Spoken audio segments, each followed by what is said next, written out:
皆さんこんにちは。愛情入り巻きの古本です。今回はスイス・ジュネーブで開催されるウォッチズ・ザ・アンド・ワンダーズ2025へ行ってまいります。ぜひ最後までご覧ください。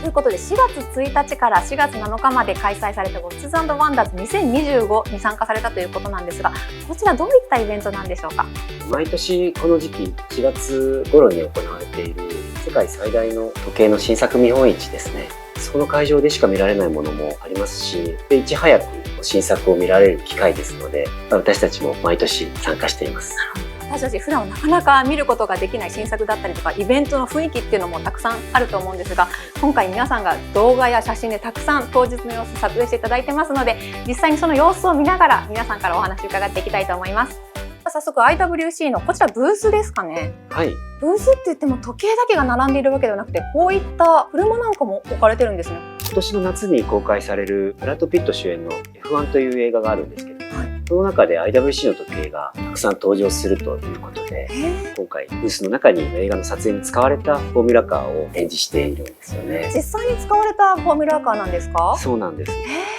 その奥にあるのは実際に撮影したカメラを搭載したメルセデス・ベンツなんですけど、この車もその撮影のために特別に制作したそうです。映画の裏側っていう感じで、スクリーンだけでは見られない部分までこういったブースで楽しめるんですね。はい。どうでした？実際ご覧になってみて。普段見られない映画の撮影の裏側まで見れるっていうことは、この会場でしか味わえないことなんで、本当にこの会場に来て IWC の細かさとかビッグブランドっていうのをすごく感じましたね。かなり間近で見ると迫力がありました。IWC ってもともとメカニックなところが得意なブランドなんですけれども、工業製品としての質の良さみたいなところが車と対比してみることで、今まで以上に IWC の時計かっこいいなとか、こんなところまで気を配って作ってるんだなとか、そういったことを感じましたね。ありがとうございます。じゃあ次のブランドに行ってみます。あ、素敵なブースですね。これって建物の中にパネライのブースがあるんですか？そうなんです。へー。各ブランドが毎年コンセプトを持ったブース展開をしているんですけれども、はい、今年のパネライは特に目立ってました。パネライってもともと海軍用の時計を販売されてらっしゃった会社ですよね。なので海の中。はい、その通りですね。もともとイタリア海軍に時計を納入していたブランドですので、実際にイタリアの海軍で使用していた潜水艇のレプリカが飾られていたりとか、パネライの今までの歴史を肌で感じられるようなブース作りをされてらっしゃったんですかね。はい、中に入ってみて本当に海の中に入った感じの空間をすごい感じられたので、パネライっていうのがこういうブランドなんだなっていうのを本当に肌で感じました。お客様に伝える時の気持ちだったりとか、理解度の差にもつながってきますよね。そうです、はい。続いてこちらはタグホイヤですかね。こちらもフォーミュラカー展示されてるんですね。今回タグホイヤーは原点回帰ということをテーマに F1 であったり、そういったモータースポーツに貢献してきたブランドということで、今回は実際に使われたフォーミュラカーを展示しています。奥に見えるのが1988年のマクラーレンですね。ウォッチズ・ワンダーズはやっぱり特に各ブランドのバックボーンであったり、世界を表現するところは強いと思いますね。そういった場所に毎年参加されるっていうのは、スタッフの皆さんにとってはどういった意義だったりとかモチベーションにつながってこられるんですか？こういうところに行ったことなかったので、実際スイスに行ってブランドからやっぱり感じる世界観とか今までの成り立ちとかをすごい肌で感じられたんで。毎年ブースの雰囲気は全く変わってくるんですか？そうですね、ブランドによって違いはあるんですけども、毎年ガラッとデザインが変わったり、その年のテーマが違ったりということで、今年はどんな感じなんだろうっていうのをワクワクしながら行っているところもあります。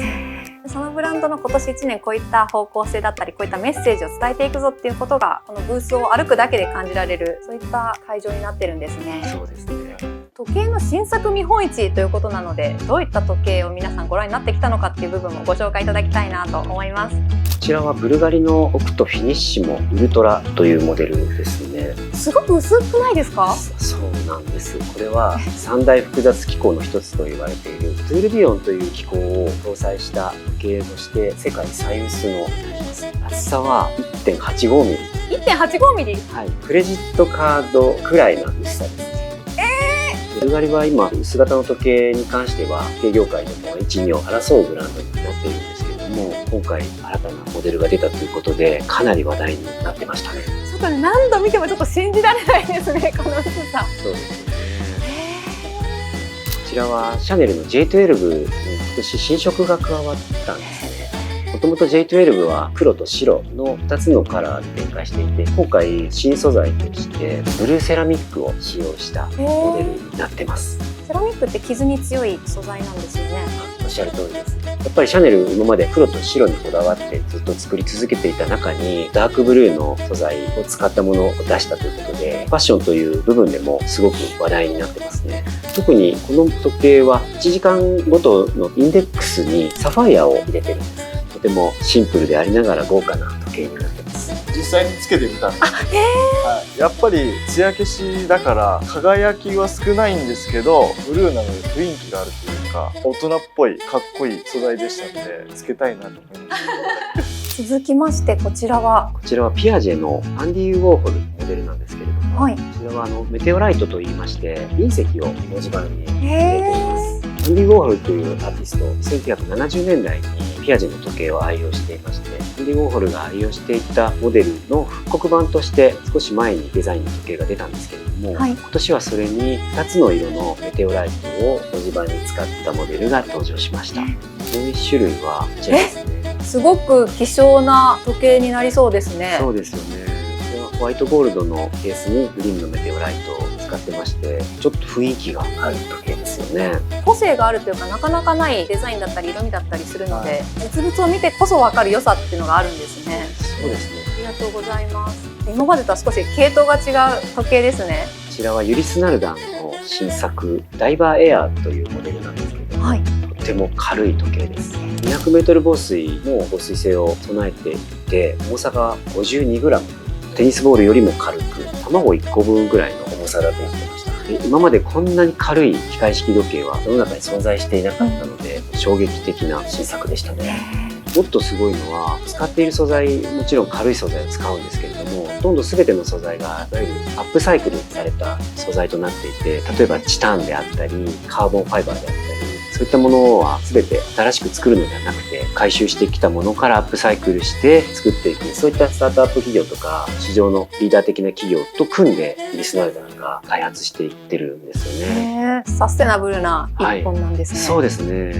例えば今回の新作はストラップがナイロン製のファブリックストラップなんですけれども、使わなくなった漁業に使う網を使っているんですよ。海ですしね、ダイバーズウォッチですしそうですね。環境っていう意味でも優しい時計が誕生したっていうことで、はい、そうですよね。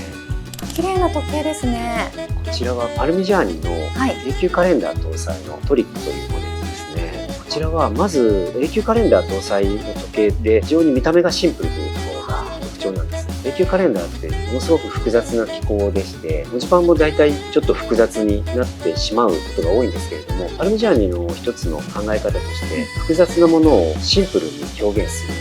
という理念があるんですよね。でそれを表現した、はい時計ですよね。複雑なものなんだけれども、あまり目立たせずに機能を楽しむということで、大人向けの一本かなと思いますよね。このモデルに関しては2色の展開でして、自然の中に存在している色を表現するというテーマがあって、強すぎない色で表現していってるんですけれども、このブルーはモーニングブルーといって夜明け前の空の色を表現しているそうです。オレンジ色の方はゴールデンアワーと言って、綺麗な夕焼け空を表現しているということですね。こういった絶妙な自然のニュアンスカラーを時計の文字盤で表現されるっていうのは本当すごいですよね。はい、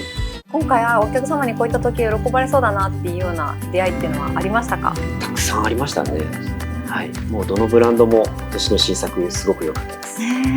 時計を買うということはその商品だけでなくて、そのブランドの哲学であったりとか世界を自分が身につけるっていう部分もあると思いますので、ただただ時計を仕入れるというよりもそういった雰囲気も含めたインプットができるっていうのはすごく言って良かったと思います。